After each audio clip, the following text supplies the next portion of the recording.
안녕하세요. 마인드샷 시청자 여러분. 은퇴 후 노후 자금. 생각만 해도 머리가 좀 지끈거리신다고요?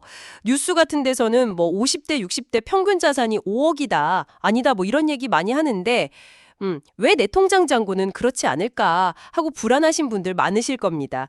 오늘 바로 그 평균의 함정부터 시작해서요. 아주 현실적인 노후 준비 전략까지 속 시원하게 한번 파헤쳐 보겠습니다. 막연한 불안감은 좀 덜어내시고 여러분만의 계획을 세우는데 집중해 보시면 좋겠습니다. 네, 안녕하세요. 말씀하신 평균 5억이라는 숫자가요. 사실 이게 좀 오해를 부르기가 쉽습니다.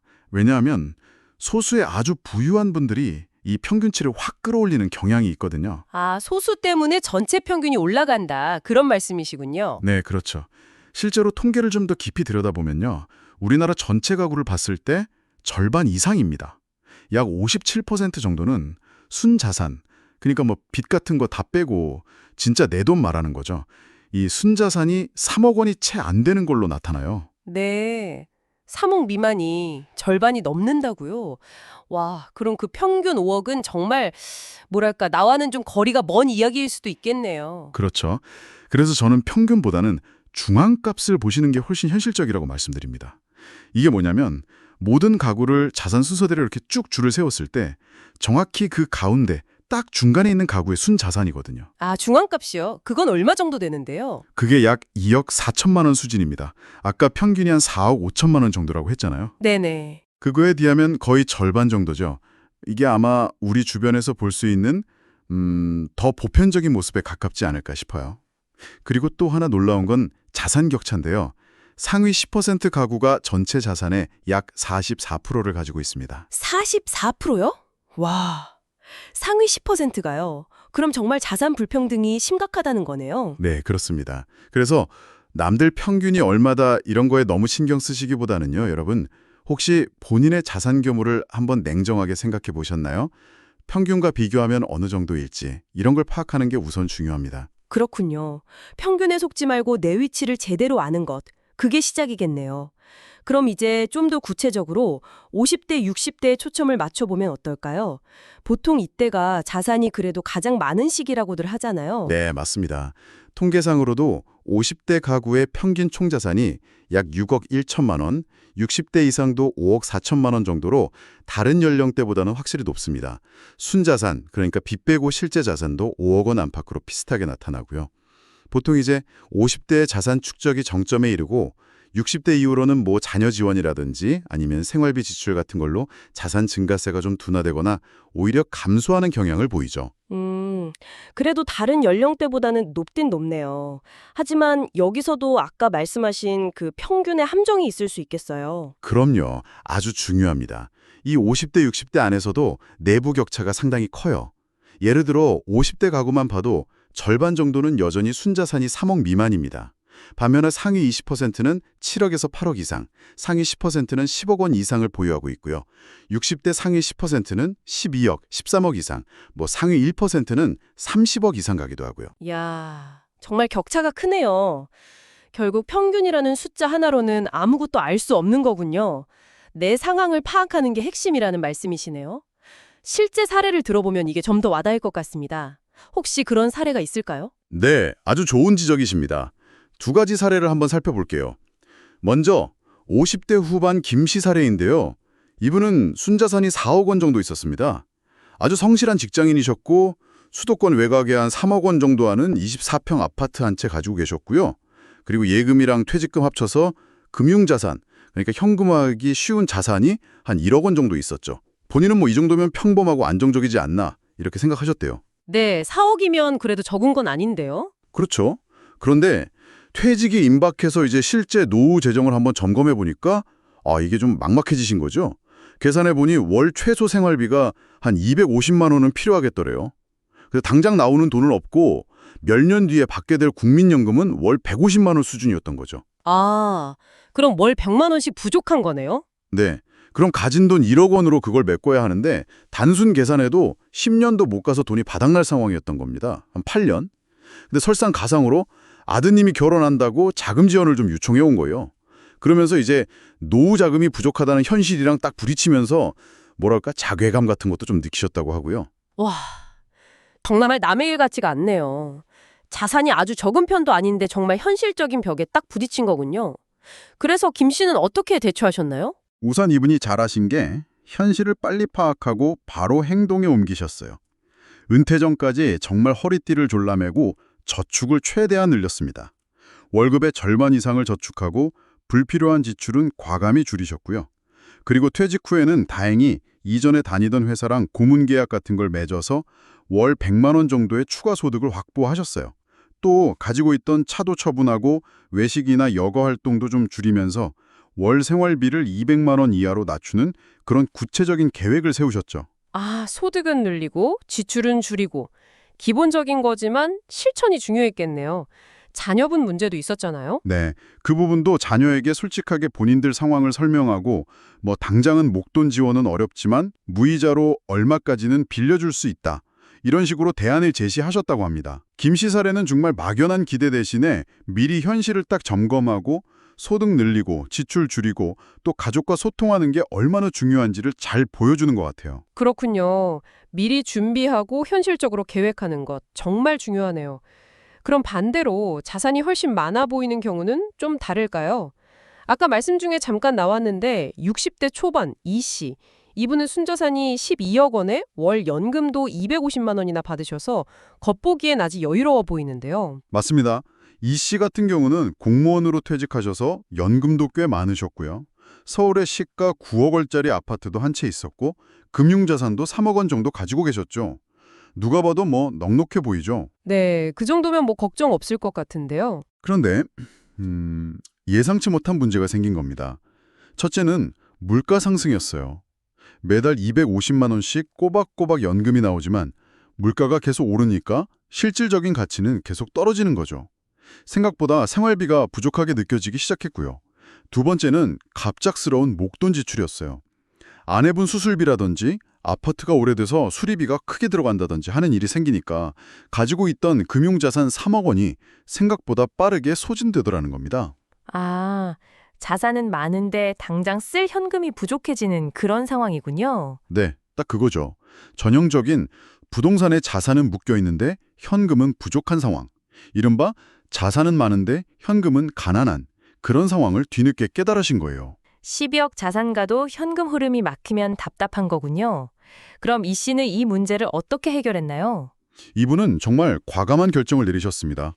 가지고 있던 9억 원짜리 아파트를 파셨어요. 그리고 조금 더 작은 5억 원짜리 아파트로 이사를 가셨죠. 아, 집을 줄이셨군요. 다운사이징. 네, 그렇게 해서 차액 4억 원을 확보하신 겁니다.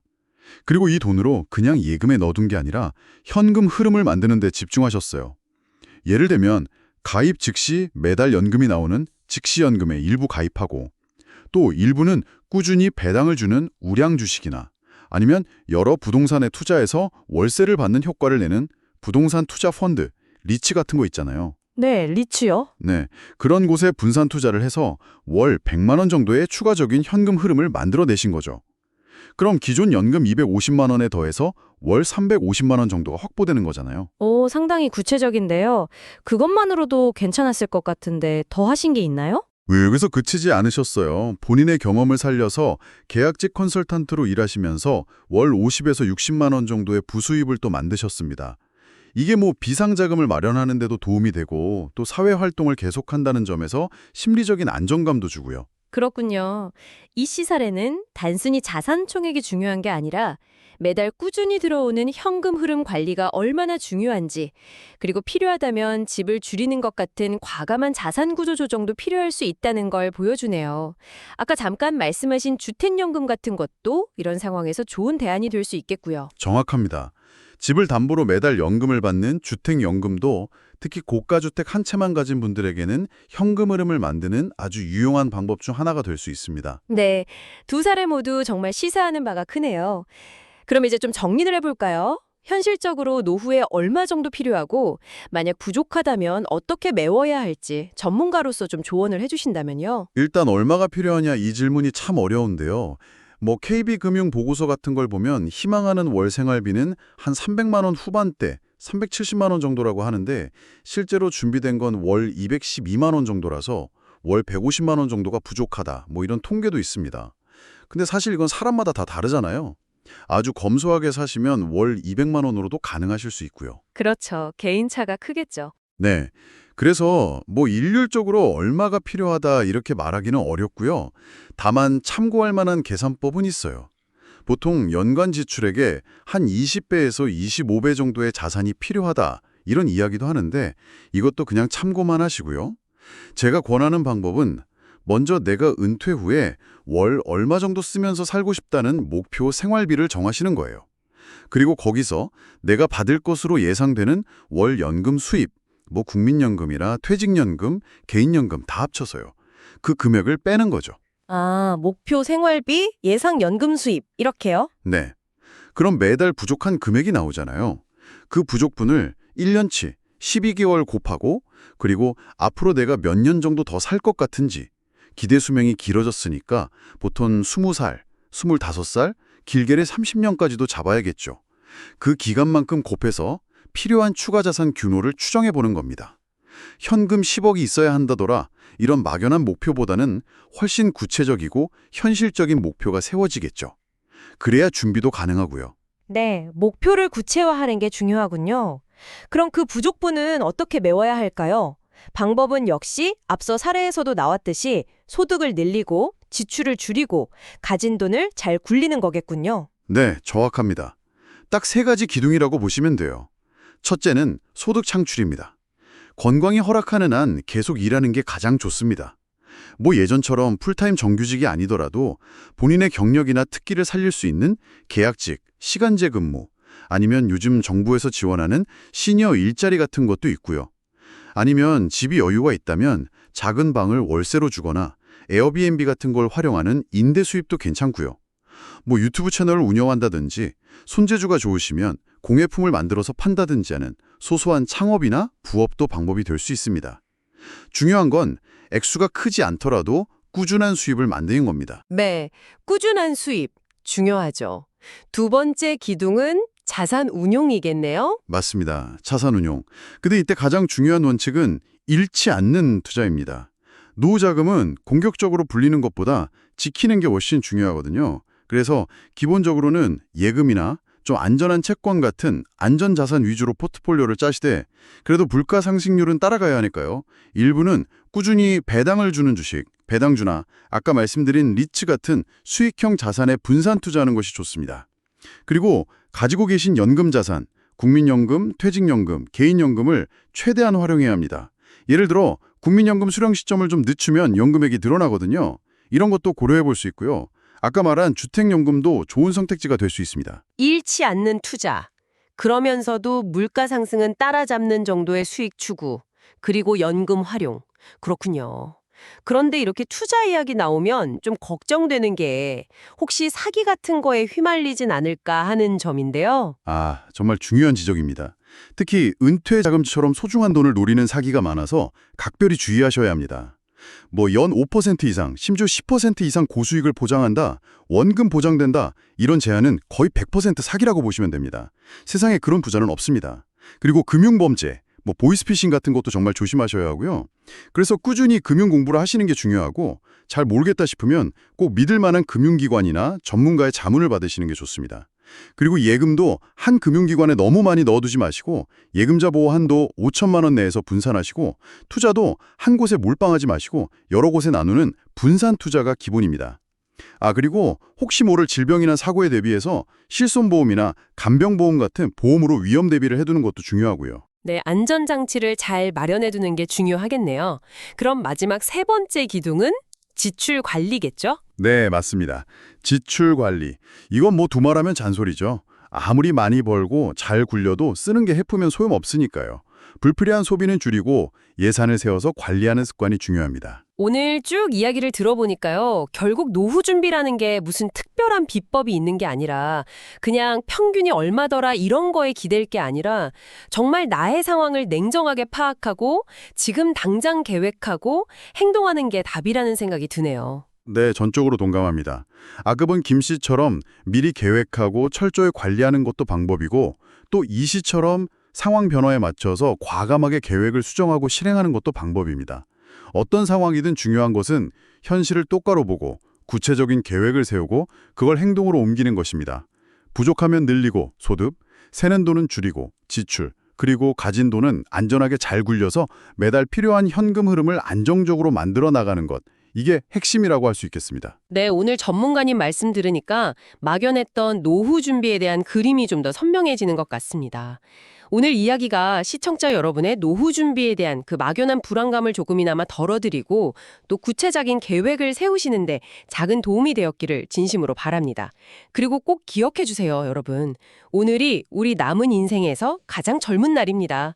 지금부터라도 시작하면 됩니다.